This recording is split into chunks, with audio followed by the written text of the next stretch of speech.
ओम जय जय जय नमोस्तु नमोस्तु नमोस्तु। नमो ओरियंताणं नमो सिद्धाणं नमो आर्याणं नमो चारणं नमो सवसावणं। मंगलम भगवान वीरो मंगलम गौतमो गणी मंगलम कुंद कुंदाद्यो। जय धर्मोस्तु मंगलम सर्वमंगल मांगल्यम सर्वकल्याणकारकम। प्रधानम सर्वधर्माणां जयनं जयतु शास्त्रं जयनं जयतु शासनम्। नत्वा जिनेन्द्रं गतसर्वदोषं सर्वगदेवं हितदर्शिकं च श्रीजैनसिद्धान्तप्रवेशिकेयं विरचते स्वल्पधियामिताय। कर्म स्वरूप को जान कर अकर्म स्वभाव पहचान। अकर तत्व को भोग कर भय सिद्ध भगवान। भय सिद्ध भगवान। आप सब लोगों ने द्रव्य गुण पर्याय का विषय पढ़ लिया, परिभाषा दे लिया, समझ लिया। मोक्ष मार्ग के अंदर अगर सबसे कोई इम्पोर्टेंट विषय अगर है मोक्ष के मार्ग में, तो उसे द्रव्य गुण पर्याय ही है। द्रव्य गुण पर्याय जिसने नहीं समझे उसे कभी मोक्ष नहीं हो सकता। और द्रव्य गुण पर्याय जिसने समझ लिए उसे मोक्ष जरूर हो जाएगा। जिनेन्द्र देव की जो वाणी है उसकी इतनी जो द्वादशांग है उसके अंदर सबसे इम्पोर्टेंट बात, सबसे जरूरी बात कौन सी है कि वो बात है द्रव्य गुण पर्याय की। जो द्रव्य संग्रह है उसकी पहली गाथा में लिखा है, जीवम अजीवम दव्वम जिणवर वसहेण जेण निरिठम। हे जिनेन्द्र भगवान आप। देविंद्र बिंदु देविंद्र हाँ बोलो। देविंद्र बिंदु वंदम वंदे तम सबदा सिरसा। फिर सा कि मैं नमस्कार करता हूँ आपको, देव नमस्कार करते हैं, इंद्र नमस्कार करते हैं। क्यों? क्योंकि आपने जीव अजीव द्रव्य बताए, छह द्रव्य बताए, सात तत्व बताए, द्रव्य गुण पर्याय बताए। यदि आपने ये ना बताया होता तो जीवों को कोई मोक्ष नहीं हो सकता था। ये प्रथम स्टेज है। यदि ये स्टेज पार नहीं करी तो मोक्ष कभी खुल नहीं सकता। जिनेन्द्र के वचन तो सुने, लेकिन जिनेन्द्र के ये वचन नहीं सुने। और ये वचन भी इस तरह नहीं सुने कि मेरी बात चल रही हो। फर्स्ट पाउड़ में गाथा है, जिन वचन अमृत औषधि। क्या कहा? जिन वचन औषधि। अमृत औषधि। जिन वचन अमृत औषधि जर मरण व्याधि के हरण। हर विषय सुख के विरेचक हैं सर्व दुख के क्षय करण। जिनेन्द्र देव की औषधि है, वो संसार का दुख का हरण करने वाली है। विषय सुख का नाश करके सर्व दुखों को क्षय कर दे, ऐसी औषधि है। ये जो अपन पढ़ते हैं ना, ये दवाई लेते हैं अपनी। इसकी दवाई लेते हैं अपन, अपने जहर उतारने की दवाई लेते हैं। सांप ने काट खाया हमें सांप को उतारने की दवाई ले रहे हैं हम। कौन से सांप ने काट खाया? मोह के सांप ने काट खाया हमें, जहर चढ़ रहा है उसका। तो उसकी गाथा के लिए में लिखा कि जिनेन्द्र की वचन है क्या। तो लिखा, शठ द्रव्य नव तत्वार्थ जिनवर देव ने जैसे कहे। है वही सम्यक दृष्टि जो उस रूप से ही श्रद्धते। जिनेन्द्र देव ने छह द्रव्य, सात तत्व, पंच अस्तिका, नौ पदार्थ बताए हैं। ये जिनेन्द्र के वचन हैं। सम्यक दृष्टि उसे कहते हैं जो जैसे भगवान ने बताए हैं वैसी ही श्रद्धा करता है। ये जिनेन्द्र के वचन है। मैं कहाँ था, मैं क्या हूँ, मैं क्या बन जाऊंगा, मैं नरक जाऊंगा, स्वर्ग जाऊंगा, ये बात तो जान लेना। सबसे पहले ये जान ले कि छह द्रव्य कितने होते हैं और सात तत्व क्या होते हैं और तू कहाँ पर है। सबसे पहले ये जान इसके अंदर, लोक का स्वरूप जान भाई। तो देखो अपन लोगों ने द्रव्य गुण पर्याय पढ़े, बहुत बढ़िया। जो द्रव्य गुण पर्याय समझ लेता है, समय दर्शन हो जाता है उसको। क्यों? क्योंकि अपनी वस्तु जान लेता है, मैं वस्तु कैसी हूँ और परवस्तु कैसी हैं। ऐसा जानने से उसको सम्य दर्शन आदि प्राप्त हो जाते हैं। हमारे यहाँ जैन धर्म में सम्य दर्शन प्राप्त करना भारी नहीं है। अपन लोग तो ये मानते हैं कि पैदा हुआ बच्चा भी सम्मत का अधिकारी है। आपको पता होगा, जब 8 साल का बच्चा होता है तो श्रावक के मूल गुण धारण कराते हैं उसको। कराते हैं 8 साल के बच्चे को, मंदिर ले जाते हैं उसको, और उसको श्रावक है ये, और श्रावक के मूल गुण धारण करवा देते हैं। तो श्रावक होता कौन है? पहले सम्यक दृष्टि होता है और फिर श्रावक होता है।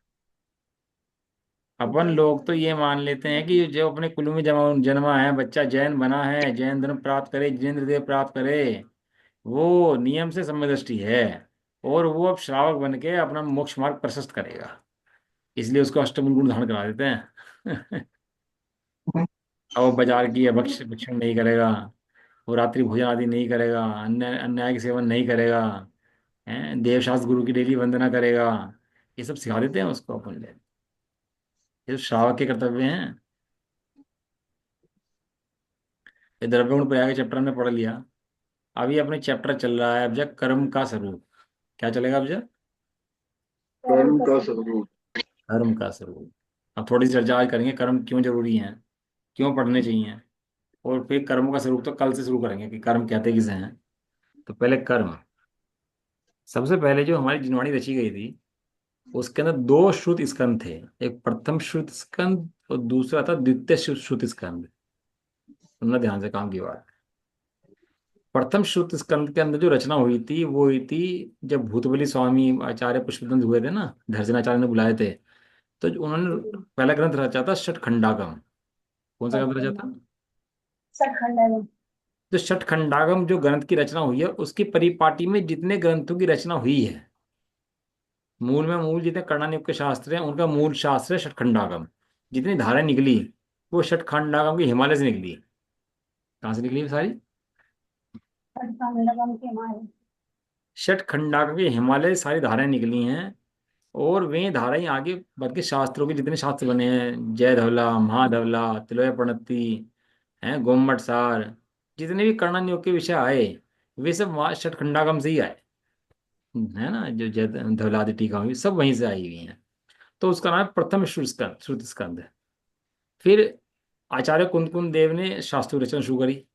आचार्य कुंदकुंद देव विदेश क्षेत्र गए, वहां से उन्होंने देवधनी सुनी भगवान की, साक्षात कलिकाल के अंदर।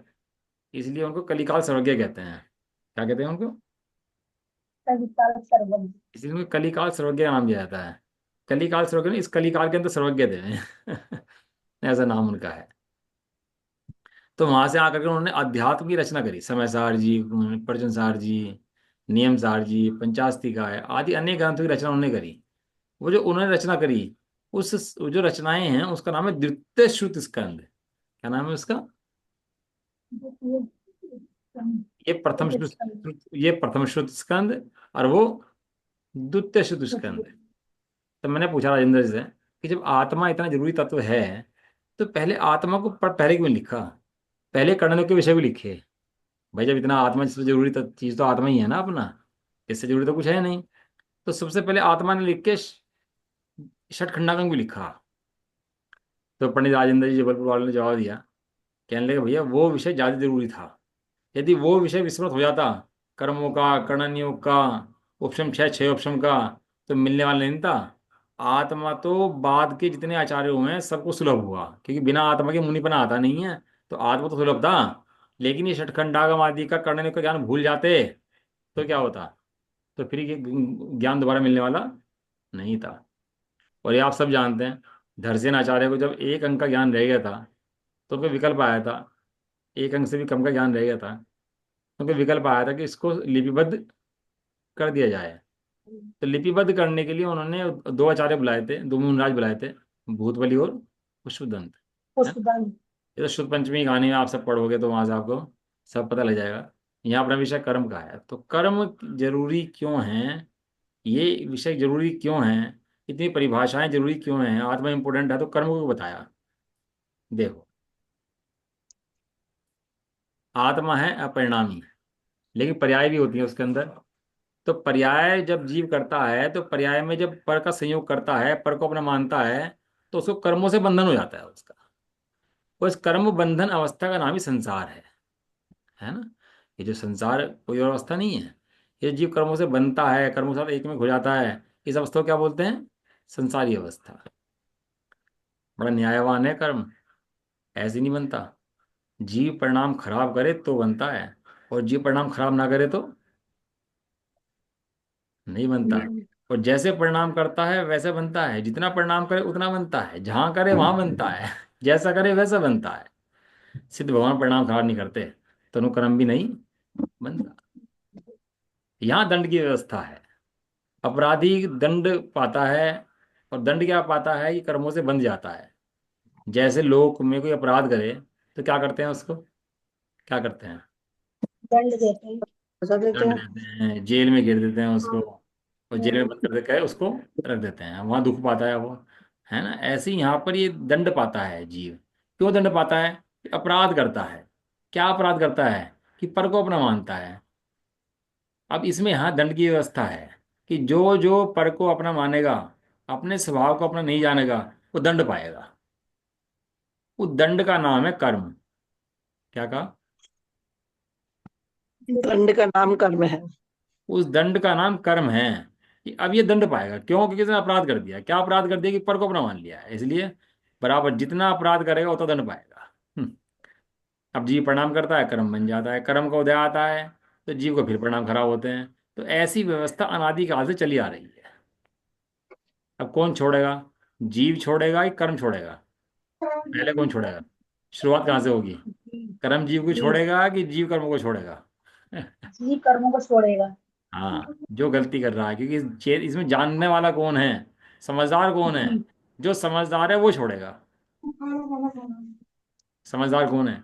समझदार यहाँ पर जीव है। जी। तो जीव छोड़ेगा। तो जीव कर्म को छोड़ना शुरू करेगा, कर्म को छोड़ना शुरू करेगा मतलब अपने स्वभाव को जानना शुरू करेगा। कर्म में अपनापन नहीं करेगा तो कर्म भी धीरे धीरे छूट जाएंगे। क्यों पढ़ा रहे कर्म की व्यवस्था भैया? कर्म की, जैसे कोई दुश्मन हो ना, शत्रु हो गई, तो शत्रु की लड़ाई हो गई, तो क्या करते हैं उसके बारे में?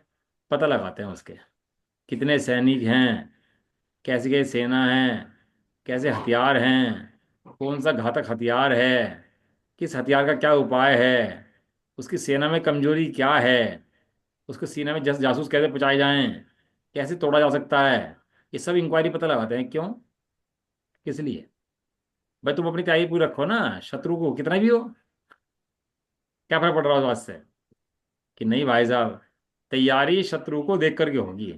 जितना बड़ा शत्रु, उतनी बड़ी तैयारी। तैयारी। और कोई छोटा मोटा लड़ने के लिए आ जाए, ऐसा तो हमारे घर के निपटा देंगे, छोड़ो यार, हमें क्या, हमें आपको बड़ा राजा लड़ने के लिए आ जाए तो नहीं भाई, हमें जाना पड़ेगा। ये राजा लड़ने आया है तो सामने वाला बड़ा योद्धा है, लड़ने के लिए आया है।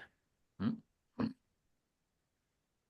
ऐसे ही यहाँ कर्मों की सेना है।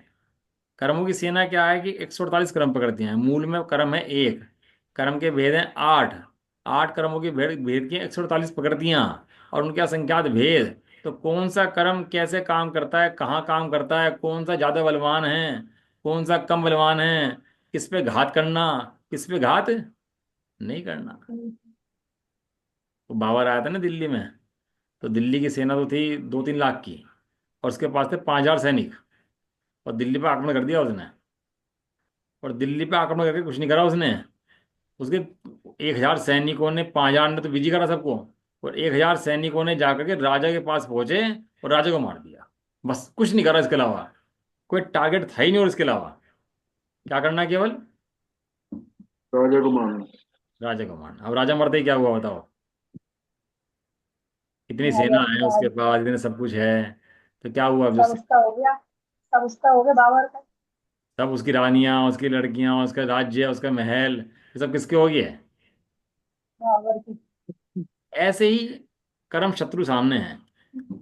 किस पे वार करना, कब वार करना, कितना वार करना, कैसे वार करना, कहाँ वार करना, इस शत्रु की सेना में कमजोरी क्या है, उस कमजोरी पे वार करना जिससे कि कर्मों की अभेद दीवार टूट जाए। अनादिकाल से आज तक ऐसा नहीं कि हमने आज तक सुना नहीं है धर्म के बारे में, या हमने जाना नहीं है आज तक इन बातों के बारे में। जान लिया, अनंत बार जान चुके, और ऐसे ही बैठ के सभा कर चुके, ऐसे ही आप पढ़ चुके और ऐसे ही पढ़ा चुके, अनंत बार काम हो चुके। प्रायज्ञ अवधि में भी जीव अनंत बार प्रवेश कर चुका, लेकिन मूल जहां से टूटना है, कर्मों की दरार, कर्मों की दीवार जहां से टूटनी है, उस दीवार का पता नहीं लगा। पहाड़ होते हैं, तो आपने देखा होगा पहाड़ के अंदर विस्फोट मारते हैं, देखिए विस्फोट बुला के फोड़ते हैं पहाड़ों को, तो दरार ढूंढते हैं उसके अंदर, और दरार के अंदर विस्फोट लगाते हैं तो वो जहां दरार होती है वहां टूट जाता है, और दरार नहीं होती ना तो टूट नहीं सकता वो। ऐसे ही कर्म के बारे में बताया इतना, तो कर्मों के बारे में इतना इसलिए बताया कि जिससे तो आप कर्मों की पहचान करो, और जो कर्मों की कमजोरी है जहां से कर्म टूट सकता है, उस जगह से इस कर्मों के अभेद के लिए प्रवेश करके सत्यानाश कर दो इसका कर्मों का। इसलिए कर्म तो 148 हैं, लेकिन इनकी कमजोरी कहाँ है? कहाँ से घुसे इसके अंदर, कैसे बल पकड़ते हैं ये कर्म? ऐसा क्या है भी विधि है कि अनादिकाल से जीव घिरे आ रहा है, घिरे आ रहा है, घिरे आ रहा है, टूटते ही नहीं, छूटते ही नहीं? ऐसी कौन सी विधि लगा रखी इन कर्मों ने? फिर भगवान से पूछे, था कि उत्तम क्षमा पे अचंबा मुनो आवे, हाजी किस विधि कीने कर्म चकचूर। किस विधि कीने कर्म चकचूर। अब जिस विधि से कर्म चकचूर उन्होंने किए, वही विधि लगा के कर्म चकचूर कर दे। एक ही विधि है, अन्य कोई विधि है ही नहीं। कर्मों के 3 प्रकार हैं, द्रव्य कर्म, भाव कर्म, नो कर्म। हम्म द्रव्य कर्म माने जितने कर्मों का वर्णन चलेगा, इसे बोलते हैं द्रव्य कर्म। क्या बोलते हैं इसको? द्रव्य कर्म। द्रव्य कर्णन योग के अंदर जो है द्रव्य कर्म का विषय आता है कि वो कितने हैं, कैसे हैं। थैंक और यू, भाव कर्म बहुत माने, अच्छी बात है। पूरी पूरी नहीं खाई, आलू बहुत अच्छा। भाव कर्म माने उन द्रव्य कर्म के उदय में होने वाले जीव के भाव। मैं शरीर हूँ, मैं मनुष्य हूँ, मैं सुंदर हूँ, मैं गोरा हूँ, मैं काला हूँ, ये जो उठने वाले भाव हैं जीवों के, इन्हें बोलते हैं भाव कर्म। क्या बोलते हैं इसको? भाव कर्म। जो शरीर काला है, ठीक है काला है, लेकिन अंदर में उसे लगता है मैं काला, इसका नाम है भाव कर्म। और नो कर्म मने जो बाहर में स्त्री पुत्र आदि सामर्य प्राप्त होती है, इसको बोलते हैं नो कर्म। इन सब क्या है, ये सब बाहर में जो स्त्री प्राप्त होती है, ये सब, नो कर्म। इन सब बोलते हैं नो कर्म। द्रव्य कर्म कर्णयोग का विषय है, भाव कर्म द्रव्यानुयोग का विषय है, और जो नो कर्म है वो चरणनियोग का और प्रथमानुयोग का विषय है। कैसे? कैसे है ये सब, ऐसा कैसे हो गया जी? कि ऐसा इसलिए हो गया कि प्रथम जो चरण छोड़ने की बात है कि ये त्याग कर दो, ये छोड़ दो, ऐसा कर दो, तो प्रथम योग में जो प्राण पुरुषों की बातें हैं वो सब अपने से बाहर हैं, नो कर्म है सभी है। और जो चरणन योग में और प्रथम योग में नो कर्म की अपेक्षा चर्चा है, और द्रव्य योग में भाव कर्म की अपेक्षा चर्चा है, और कर्णन योग के अंदर किसकी अपेक्षा? द्रव्य। हाँ, कर्णन योग में द्रव्य कर्म की अपेक्षा चर्चा है। तो ऐसे अलग अलग उनके अंदर अलग चर्चा है, लेकिन यहाँ जो अपना विषय है, यहाँ द्रव्य कर्म का विषय है। द्रव्य कर्म मने पुद्गल के स्कंध है। द्रव्य कर्म मने उद्गल के स्तंभ। पढ़ चुके हैं अपन लोग कि द्रव्य कर्म होते हैं, कैसे होते हैं। यहाँ पर इस श्लोक के अंदर पुद्गल परमाणु के अंदर ऐसी शक्ति है कि स्कंद रूप होकर कारमाण वर्णारूप परिणमित हो जाता है। कैसा बन जाता है कारमाण? कारमाण वर्ण, अब कारमाण वर्ण क्या काम करती हैं कि कारमाण वर्ण जब जीव परिणाम खराब करता है तो कर्मरूप परिणमित हो जाती है। जब भी जीव परिणाम बिगाड़ता है, मोह के परिणाम करता है, राग के परिणाम, द्वेष के परिणाम करता है, तो क्या होता है, वे वर्णाएं क्रमरूप परिणमन होकर के जीव के साथ एक क्षेत्रागारूप संबंध से साथ हो जाती हैं। जीव के प्रदेशों में नहीं प्रवेश करती, क्या हो जाती हैं, साथ में रहती हैं। और फिर उन कर्मों जो बंधे हैं उनका उदय आता है बाद में। तो उदय आने पर जीव को संपत्ति प्राप्त होती है बाहर में विभिन्न प्रकार की, अच्छी भी और बुरी भी, पुण्य की भी और पाप की भी। और उस कर्म की उदय की संपत्ति को जीव फिर अपनी मानता है, और उस जब उस जीव संपत्ति को अपनी मानता है तो फिर उस परिणाम के निमित्त से नया कर्म बन जाता है। तो टोटल में लिखा है कि जीव तो है अमूर्तिक, और पुद्गल है मूर्तिक। तो मूर्तिक अमूर्तिक से कैसे बन जाता है? समझ आया प्रश्न मेरा? नहीं आया? उद्गल कैसा है? मूर्तिक। मूर्तिक। और जीव कैसा है? अमूर्तिक। तो मूर्तिक अमूर्तिक से कैसे बन जाता है? तो इसका जवाब है, दो संबंध होते हैं। एक होता है तादात्म्य संबंध, एक होता है एक क्षेत्रफल संबंध। एक क्या होता है? एक क्षेत्रफल संबंध। और दूसरा तादात्म्य संबंध। तादात्म्य संबंध। तादात्म्य संबंध। जेल ने अपराधी को कैद किया है, न जेल अपराधी रूप हुई है न अपराधी जेल रूप हुआ है। मात्र क्या हुआ है, उसे अंदर अपने अंदर बंद कर दिया। जब जब सजा पूरी हो जाएगी तो क्या हो जाएगा? तो छोड़ देंगे। और हो जाए। अपराधी का क्या बिगड़ा? किसी कुछ नहीं बिगड़ा है। बंधन था कि नहीं था? हाँ। तो बंधन था। बस ऐसे ही बंधन कर्मों का बंधन है। जैसे गाय बंधी है रस्सी से। गाय किससे बंधी? रस्सी। तो गाय रस्सी से बंधी कि रस्सी रस्सी से बंधी? गाय रस्सी। रस्सी की गांठ रस्सी नहीं उसको गाय में। रस्सी से रस्सी बंधी है वैसे तो देखा जाए तो। ठीक है, तो वास्तव में रस्सी से रस्सी बंधी, लेकिन व्यवहार की अपेक्षा उसे कहा जाता है बंधन है। व्यवहार से कैसे कहते हैं इसको? ये बंधन में पड़ा हुआ है। बंधन। हाँ। ऐसे ही जीव को कहते हैं कर्मों के बंधन में पड़ा हुआ है। जैसे कर्म ने बांध लिया, घेर दिया, मार दिया। अब हम इसके अंदर ये दिखाएंगे कि कर्म की पहचान करा करके कि कर्मों ने बांधा नहीं है, जीव स्वयं अपने आप से बंधा है, अपनी राग से बंधा है, अपने ज्ञान से बंधा है। कर्म तो कहते हैं व्यवस्था बांधने की है, लेकिन जीव बंधा अपने अज्ञान से है। जो अपराधी है, तो जेल ने बांधा कि उसके अपराध ने बांधा? अपराध। अपराध ने। अपराध न बांधा। जेल पूरी जेल से लड़े, जेल को सिर फोड़े, जेल तोड़े, तो जेल की गलती है अपराधी की गलती? अब इसमें बड़ा कर्मों के, अब आपको कर्मों के सिद्धांत जब पढ़ेंगे अपन लोग तो आपको बड़ा आश्चर्य होगा। आप देखोगे तो मुनराज बैठे जंगल के अंदर, वे भी ज्ञानी है।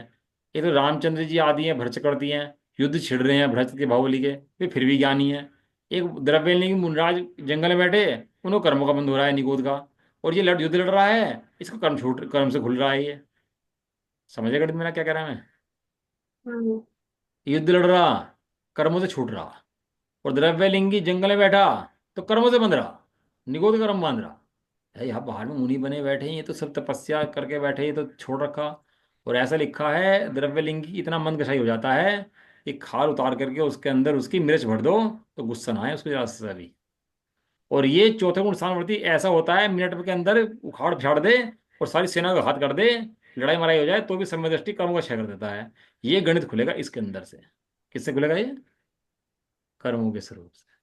अब सीता को ले गया था वो कौन? रावण। रावण। रावण ले गया ना सीता को उठा कर। रावण है तो वो सब ऐसे काम करते हैं जैसे रावण होते हैं, उठा लिया उसको कर दिया। तो वो ले गया। अब रामचंद्र जी विचार कर सकते थे, देखो कि विचार देखो रामचंद्र जी का अनुयोग से विचार करते हैं, अनुयोग से विचार करते हैं द्रव्य ने उसे कि भाई जैसा होना हो जाएगा, ले गया तो ले गया, कोई बात नहीं। कर्ण योग से, भाई कर्म का उदय है तो ऐसा ही होना है, और इसमें क्या है किसी का, भाई ये तो कर्म को उदय जब आ जाएंगे तो वापस आ जाएगी, तो कोई बात नहीं है। चरण योग से, इतनी हिंसा होगी भाई, मैं हिंसा युद्ध लड़ूंगा तो इतनी हिंसा हो जाएगी, ये युद्ध नहीं लड़ना हमारे को, छोड़ो सीता को। प्रथम योग से, अरे इतनी रानी हमारे हैं तो सही, और एक सीता चलेगी तो क्या फर्क पड़ गया, और सीता ले आएंगे, हमारे पास तो लाइन लगी हुई है, हम तो राजा हैं। ऐसे विचार करते रामचंद्र जी ने। रामचंद्र जी ने क्या विचार करा? प्रथम योग से भी कर्णन योग, चरण योग, द्रव्य योग से कि सीता चाहिए तो चाहिए, ये न्याय मार्ग है। सीता के लिए युद्ध लड़ जाएं, सीता एक चाहिए, चाहे लाखों करोड़ों विधवाएं हो जाएं, लाखों करोड़ों औरतें विधवा हो जाएं, लेकिन मुझे सीता चाहिए। इस समय दृष्टि कैसे विचार हो गए बताओ? तो आपको समझ में आएगा कि श्रावक किसे कहते हैं, समय दृष्टि किसे कहते हैं, कौन सा नियमता कहाँ पर होता है और कहाँ जरूरी होता है, कहाँ नहीं होता है। आज तक हमने धर्म का स्वरूप क्या मान रखा है और धर्म का स्वरूप है क्या वास्तव। इतना जब मार्ग कर्मों के ताले की चाबी जब खुलेगी ना इसकी, तो उसमें से एक से माल निकल के आएंगे। घाती कर्म कैसे होते हैं, आघाती कर्म कैसे होते हैं, पुण्य कर्म की प्रकृतियां कौन सी हैं, पाप कर्म की प्रकृतियां कौन सी कौन। हैं, जानता ही नहीं। ये देखो जैन धर्म ही है जिसके अंदर कर्म का स्वरूप बताया गया है। बाकी सब लोग तो भगवान को ही कर्ता मानते हैं।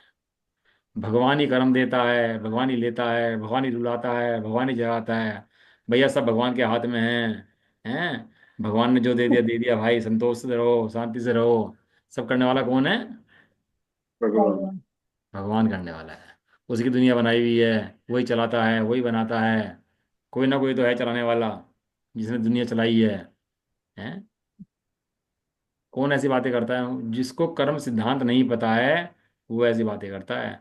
प्रत्येक जीव अपने परिणामों को करता स्वयं है, स्वयं भगवान है। स्वयं के अपराध से कर्म मानता है और स्वयं ही कर्म से छूट जाता है। एक द्रव्य दूसरे द्रव्य रूप होता नहीं है, ये व्यवस्था है। कर्म का वर्णन कहीं आया ही नहीं है, मानते ही नहीं है। क्योंकि कर्म को मानोगे तो भगवान को नहीं मानना पड़ेगा। भगवान करता है, क्योंकि कर्ता एक को तो मानना पड़ेगा ना, या तो कर्म को कर्ता मान लो या भगवान को कर्ता मान लो। लेकिन यहाँ तो कहते हैं कि ना भगवान करता है ना कर्म करता है, जीव अपने परिणाम का स्वयं करता है। इसलिए जीव ही स्वयं भगवान है। हाँ, उसे स्वयंभू लिखा, स्वयंभू है। अपने राग परिणाम का कर्ता भी जीव है, अपने वितराग परिणाम का कर्ता भी जीव है। जीव अपने कर्म बांधने के लिए स्वतंत्र है, कर्म से छूटने के लिए भी स्वतंत्र है। अब इतनी बातें व्यवस्थाएं ना जाने और धर्म के नाम पर कुछ भी मानता रहे, कुछ भी ढोता रहे, तो उससे सम्य दर्शन तो नहीं होता, उल्टा मिथ्या दर्शन का ही बंध उसको होता रहता है ना। अब आघाती कर्मों का उदय चलता है, पुण्य पाप का उदय चलता है। लगता कैसा है कि यही सब कुछ है हमारे, तो घाती कर्मों की पहचान ही नहीं है। वास्तविक शत्रु कौन, घाती कर्म, इनका पता नहीं है। अघाती कर्मों में लगा रहता है। आयु नाम गोत्र वेद नहीं है कि भैया आयु अच्छी मिलेगी, नाम अच्छा मिल गया, आशीर्वाद लिया, दूध दो फलो पुत्र नाओ, अल्लाह जुग जुग जियो, तुम जियो हजारों साल, साल में दिन 50,000। और ऐसी बातें सुनी और सब मजे आते हैं, हाँ भैया हो गया हो गया। धर्म कार्यों के अंदर ही पुण्य का उदय आ गया तो अच्छा लगता है, और पाप का उदय आया तो भाग जाता है वहां से। सारी दृष्टि पुण्य पाप पर है, लेकिन ये जानता ही नहीं है कि पाप किसे कहते हैं, पुण्य किसे कहते हैं।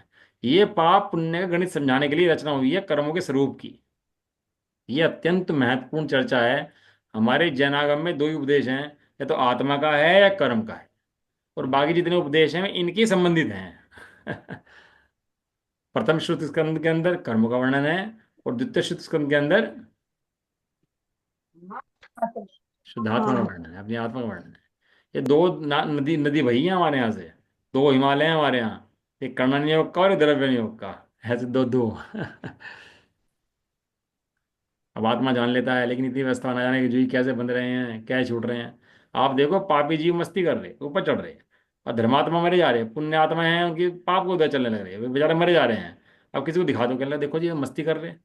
तो जीव आराम से फंस जाता है इन चीज़ों के अंदर। वो देखता है हाँ यार बात तो ठीक कह रहे आप, देखो ना इतने पाप कर रहे सारे सारे, कैसे शराब भी पी रहे, मांस भी खा रहे, देखो कैसे ऊपर पहुंच रहे। और ये धर्मात्मा त्यागी व्रती जितने कर रहे हैं, इनको कोई पूछना है, बेचारे बीमारी से मर जा रहे। तो भयंकर क्या ये भयंकर तो बीमारियां हो रही है उनको। बीमारियां भरी पड़ी हैं इनको, तो टेंशन में जा रहे हैं। तो क्या गणित क्या है? तो आज सारी दुनिया में जो पाप प्रवर्त रहे हैं ना, वो इसी दृष्टि से प्रवर्त रहे हैं। आज जो पापों का फैलाव जो हो गया ना बहुत ज्यादा है, ये काम काम वासना का, और ये मांसाहार का, शराब का, ये सब प्रचार क्यों हो गया इनका सबका? कि पापी बढ़ते दिखाई दे रहे, और धर्म के पीछे रह गया क्योंकि पुण्य आत्मा गिरते दिखाई दे रहे। लेकिन अपन को दुनिया से मतलब नहीं है। अपन को तो अपने से मतलब है। अपन को तो अपना लोटा छानना है, दुनिया का लोटा छाने नहीं छाने। अपन तो अपने से मतलब है, तो अपन तो सिद्धांतों को इतना तैयार कर लें, मजबूत कर लें, कि जिंदगी में कोई भी विपरीत स्थिति कैसी भी आए, हमें बचाने वाले सिद्धांत हों। हमें बचाने वाले बाहर के साधन ना हो। क्या ना हो? हमें बचाने वाले बाहर के साधन नहीं, बाहर के साथ। हमें बचाने वाला हमारा तत्व निर्णय हो। हमारे अंदर जो सिद्धांतों का घोलन किया है, वो हमें बचाने वाले हों। ये जिन वचन हों हमारे हृदय के अंदर, समाधि के टाइम में कोई मेरी समाधि कराए, ऐसी आवश्यकता ही ना हो। इतनी तैयारी कर लो कि समाधि के समय कोई ना मिले तो स्वयं समाधि कर लें, ऐसी तैयारी हो। क्षण क्षण में आप कुछ दवाइयाँ खा लें, गोली खा लें, और मांस की दवाइयाँ खा लें, अंडे की दवाइयाँ खा लें, जेलेटिन खा लें, पता नहीं क्या क्या खा लें। इतनी तैयारी कर लें अभी से ही कि नहीं भैया, निर्णय कर लेता हूँ अब अक्ष दवाइयाँ नहीं खाऊंगा। मरण हो जाएगा तो कल का होता आज हो जाए, कि अब अक्ष दवाइयाँ हमें नहीं। नहीं खानी। और कोई बड़ी बात नहीं होती है। आप आयुर्वेदिक पर जैनोपैथी पे जाओगे ना, तो आपको बहुत ईजी समझ आ जाएगा। भाई साहब ने जो जैनोपैथी का बना रहे हैं वहाँ पर, जो संस्था बना रहे हैं, वो बहुत बढ़िया संस्था है। मैं आपको बताता हूँ एक छोटा दृष्टांत, हालांकि मैं कोई तारीफ नहीं कर रहा अपनी, मैं तो बता रहा हूँ जैनोपैथी का कि यार एलोपैथी इसका, आयुर्वेदिक का कितना फायदा है। मेरे पैर में मोच आ गई, मोच के आगे की पैर मुड़ के मांस फट गया। तो डॉक्टर के पास गया, एक्सरे करा, कहने लगा जी आपका मांस फट गया है, इस पर वो लगेगा प्लस्तर 1 महीने का। हमारे एक सुरेश ताऊ जी हैं भिंड वाले, वो नेचरपैथी के पारंगत हैं। मैं उन्हें फ़ोन मिलाया, कहने लगे बेटा कुछ मत कर, 3 दिन 6-6 घंटे पानी की पट्टी बांध ले बस। इस रोग के इस शरीर के अंदर ऐसा कोई रोग नहीं है पानी से दूर ना होता हो। कोई चोट हो, कोई बीमारी हो, पानी की पट्टी बांध ले, ये ठीक हो जाएगी। और पानी की पट्टी बांधी तो 50% आराम पड़ गया पानी की पट्टी से ही। और डॉक्टर कह रहा था कि जी इस पे प्लास्टर लगेगा 1 महीने का, और ऐसा होगा ऐसा होगा। मुझे पहली टेंशन ये हुई कि भगवान की परछाल कैसे करेंगे यदि प्लास्टर लग गया। मन नहीं लगवाना है भैया। तो उपाय ढूंढोगे तो उपाय मिल जाएंगे, विशुद्धि रखोगे तो उपाय मिल जाएंगे। कोई लेकिन गर्म पानी की पट्टी, ठंडे पानी की? नहीं, नॉर्मल पानी की पट्टी। जैसे पेट खराब हो आपका, वो पचना रहा हो, तो पेट में पानी की पट्टी बांध लो अपना, तो बिल्कुल ठीक हो जाएगा पेट बिल्कुल। कहीं चोट लग रही हो, खून निकल रहा हो, दर्द हो रहा हो, पानी की पट्टी बांध लो। सिर पर बांध लो, पेट में बांध लो, पैर में बांध लो, जहाँ पानी की पट्टी बांध लो। पानी की पट्टी हजारों की इलाज है। भाई साहब के साथ रहते हैं तो बहुत सीखते हैं भाई साहब से रह करके। ज्ञानी के साथ रहो तो बहुत कुछ सीखने को मिलता है, जीवन मिलता है हमारे भाई साहब से रहने के लिए। कैसे खाना, कैसे सोचना, कैसे चलना, कैसे बैठना, वो बहुत कुछ चेंज करा देते हैं ज्ञानी के साथ में जाकर। इसलिए कुछ भी हो, 2-3 महीने में एक बार तो घर से निकल करके ज्ञानी जनों का समागम करना ही चाहिए, कर्मों से मुक्ति पाने के लिए। खैर, अपना पकड़ कर्मों का वर्णन है। तो कर्मों के स्वरूप को समझकर, कर्मों से बच करके, कर्मों के अभाव करके, और अपने ज्ञान स्वरूप आत्मा की प्राप्ति करना, ये हमारा लक्ष्य होना चाहिए। हम कर्मों में नहीं जी रहे हैं। ये शरीर है, ये भी कर्म है। ये जो मन है, ये भी कर्म है। वचन बोल रहा हूँ, ये भी कर्म है। काया है, ये भी कर्म है। लगती हमेशा अपनी है। कैसी लगती है? मन भी लग रहा है कि देखो विचार कैसे आ रहे हैं, मेरे तो विचार हैं। और वचन अच्छा गाने लगे, बोलने लगे तो कैसा लगता है? और शास्त्र थोड़े बहुत याद हो जाएं, अच्छे अच्छे रट जाएं, और खूब बढ़िया क्षम हो जाए तो कैसा लगता है? और ख्याति प्रसिद्धि फैल जाए अपनी, नाम हो जाए तो कैसा लगता है? वैज्ञानिक बन जाए, बड़ा कोई आदमी बन जाए, नेता बन जाए तो कैसा लगता है? हम्म। ये सब कर्म के उदय हैं। ये तेरे उदय नहीं है। तेरा उदय तो ज्ञान का उदय है। तेरे अंदर किसका उदय है? ज्ञान। और ये सब हाँ। किसके उदय हैं? मन के, वचन के, काय के, सब कर्म के उदय हैं। ये तेरे उदय नहीं है, और लगते हैं अपने उदय। तो इन कर्मों के इतने परिणाम आते हैं असंख्यात प्रकार के। सारे दिन जीव का परिचय कर्मों से है। मन के परिणाम, वचन के परिणाम, काय के परिणाम सारे दिन चलते रहते हैं। जीव को परिचय इन्हीं परिणामों का रहता है। और ये परिणाम कैसे लगते हैं? यदि मेरे परिणाम हो तो सारा दिन इन्हीं के अंदर लगा रहता है। कभी जीव जानता है कि भैया ये मन वचन काय जीव के नहीं है, किसके हैं? कर्म। उद्गल कर्म। के हैं, जड़ के हैं, कर्मों के हैं। और मुझे कर्मों में हस्तक्षेप करना नहीं है। कर्मों में हस्तक्षेप करा सोई कर्मों से बंधा। क्या क्या कर्मों से हस्तक्षेप करा तो ही। वो बता ना विक्रम बेताल, देखा था आपने? हम तो वो क्या करता था, बेताल उसे कहानी सुनाया करता था। और पहले बोल देता था उसको कि यदि तू बोला समझ मैं चला। गया। मैं गया। और वो कहानी इतनी इंटरेस्टिंग सुनाता था उसको कि एंड में क्लाइमैक्स पे लाके ऐसी सिचुएशन छोड़ता था उसको कि वो बोले भी ना रहता इनका। वो चलता रहता था, कहानी सुनाता रहता था। और जैसी कहानी पूरी हुई और उसने जवाब दिया, तो ये उड़ गया वापिस। कहला विक्रम तुझे कहा था तू बोलना मत। ऐसे ही एक कर्म हमारे सामने स्थिति खड़ी करता है तरह तरह की ला करके, स्त्री की, पुत्र की, हारे की, बीमारी की, यश की, अपयश की, आदे की, अनादे की। एक से एक परिस्थिति ला खड़ा करता है। लेकिन हमारा क्या कानून है कि फंसना मत। क्या मत करना? बस नहीं। फंसना मत। कर्मों के चक्कर में पड़ना मत। लेकिन ये फिर कर्मों के लिए लज जाता है, फिर कर्मों का जाल फिसता है, फिर भी लज जाता है। तो एक जब तोते को जीव पढ़ा दिया। जन्म लेता है जी, तो उसके साथ कर्म होते हैं उस टाइम, या जीरो कर्म होते हैं जब जीव जन्म लेता है? हाँ, साथ में कर्म सहित ही जीव जन्म लेता है, यदि कर्म ना हो तो जन्म नहीं ले सकता। समझेंगे गणित अपना, जन्म कैसे लेता है जीव, कर्म कैसे बनते हैं, कैसे कर्म उदय में आ जाते हैं, वो सब आएगी इसके अंदर व्यवस्था पूरी कर्मों की। ये पूरे संसार का गणित, ये हम खाली कर्म नहीं पढ़ रहे, हम पूरे संसार का गणित पढ़ रहे हैं। ये कि संसार कैसे चल रहा है पूरा का पूरा। ये जो हमने द्रव्य गुण पर्याय पढ़े हैं ना, ये हमने छोटी सी पढ़ाई नहीं पढ़ ली, हमने पूरा संसार का स्वरूप पढ़ लिया।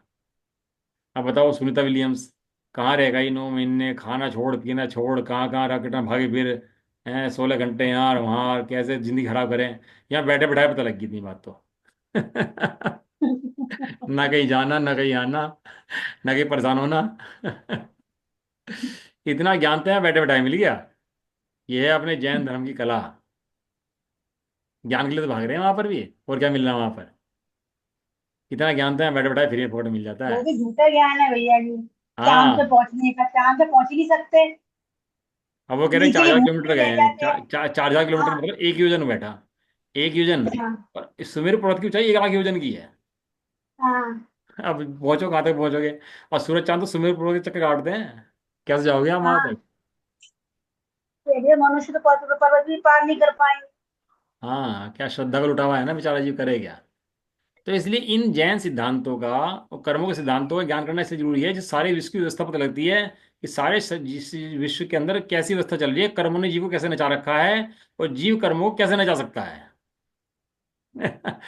कर्मों ने जीव को कैसे नचा रखा है, और काम उल्टा हो जाए, उल्टा जीव कर्मों को नचा दे। वो ब्राह्मण था और एक जाट था, लड़ाई होगी। और वो क्या हुआ, ब्राह्मण ने जाट के ऊपर वो हो गया, चढ़ गया वो जाट के ऊपर। और वो बेचारा जाट बड़ा सक्का गया। तो दूर से एक बोला जाट से कि जाट, ये तो ब्राह्मण है ऊपर तेरे बैठा है, ये जाट नहीं है। तो इतना सुनते ही जाट ने पलटी मारी, ब्राह्मण को नीचे कर दिया, कह रहा हम जाट और ये ब्राह्मण, ये दबाएगा हमारे को। ऐसे ही कर्मों की ताकत सुनी, कर्मों की, कर्मों ने दबा रखा जी, वो दबा रखा, ऐसे ही सुना सर्वज्ञ की वाणी। अरे कर्म तुझे क्या दबाएंगे, वो तो चैतन्य मूर्ति अनंत शक्ति का धारी है। ऐसा सुनते ही कर्मों को पटका नीचे, और खुद ऊपर आ गया। समझो भैया, कर्मों का स्वरूप ये कोई बल नहीं है कर्मों के अंदर। कर्मों को ना समझना ही कर्मों का बल है। जिस दिन कर्मों का गणित समझ में आ गया, उस दिन कर्मों का बल खत्म, और अपने ज्ञान स्वरूपी आत्मा आगे। समझ में आया ना। ऐसा। चलो है ना, अब तो चर्चा इसकी हो गई। ये भैया जी, जैसे अभी आप बोल रहे थे कि अभी मतलब जो पाप कर्म कर रहे हैं ऊपर जा रहे हैं और धर्म कर्म कर रहे हैं वो चले जा रहे थे, काल का प्रभाव हुआ ना इसमें। नहीं नहीं, काल का प्रवाह नहीं, पंचम चौथे काल में भी ऐसे काम हो जाते हैं। लेकिन ये अपन लोग पढ़ेंगे, उदीर्णा उत्कर्षण अपकर्षण संक्रमण, जब कर्मों की स्थिति पढ़ेंगे ना, ये सब क्वेश्चन उसके अंदर आएंगे पूरे के पूरे, सारे क्वेश्चन। अच्छा। देखो, थोड़ा समझा देता हूँ आपको। एक कर्म की उदीर्णा होती है। उदीर्णा माने कर्म उधर आगे खिड़ते हैं।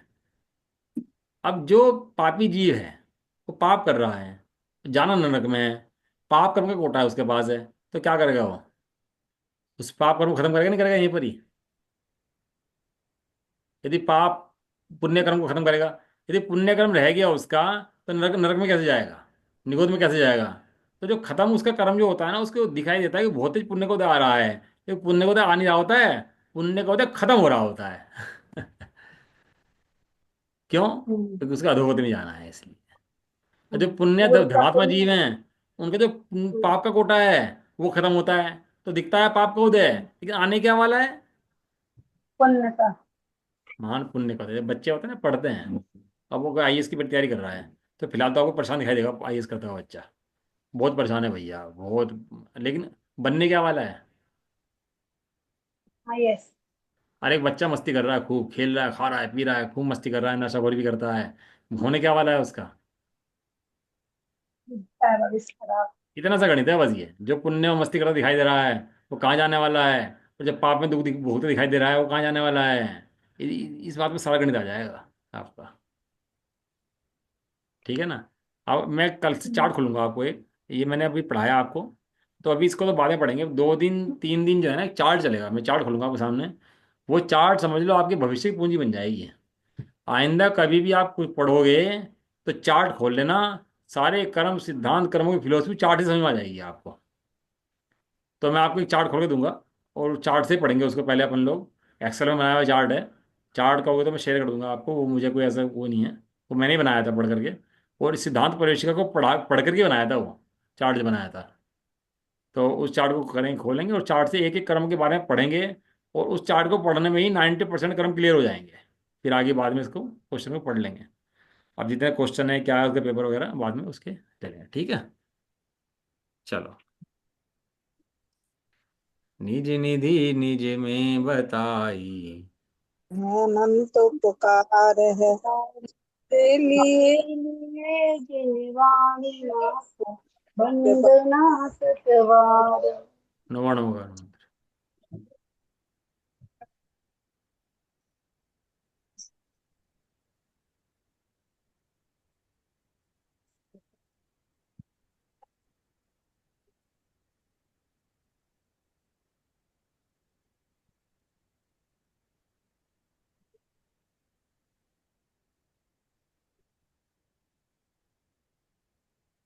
जय बोलो अश्विनी मणि माता की, जय हो। महान जैन धर्म की। जय हो। जय हो। लड़की बैठी है आज तो, एक साथ बोलिए। जय जय जिनेंद्र। जिनेंद्र, जय जय जिनेंद्र, जिनेंद्र, सबको सबको सबको जय, जय, जय। सबको सबको जय। जय जिनेंद्र। जय। बच्चों को बढ़ाओ इस क्लास के अंदर, जो बच्चा आपको होशियार हो ना, थोड़ा दिमाग तो आपको तेज हो बच्चों का, उन बच्चों को बढ़ाओ, पकड़ेंगे एकदम बात को। और ये विषय बहुत जरूरी है, मतलब सब पढ़ाई वढ़ाई सब छोड़ दें, मैं ये विषय ना समझ में आया ना तो कुछ नहीं हो सकता। ये विषय समझना बहुत जरूरी है, बच्चों को बढ़ाओ साथ में, जो बच्चे थोड़े बड़े हों, 10th के हों, 8th के हों, 7th के हों, 12th के हों, ग्रेजुएशन हों, वो तो पढ़ाओ इन चीज़ों को, दिमाग खुल जाएगा बिल्कुल, एकदम स्पष्ट हो जाएगा। चलो, जय जिनेंद्र। जय जय जिनेंद्र। जिनेंद्र, जय।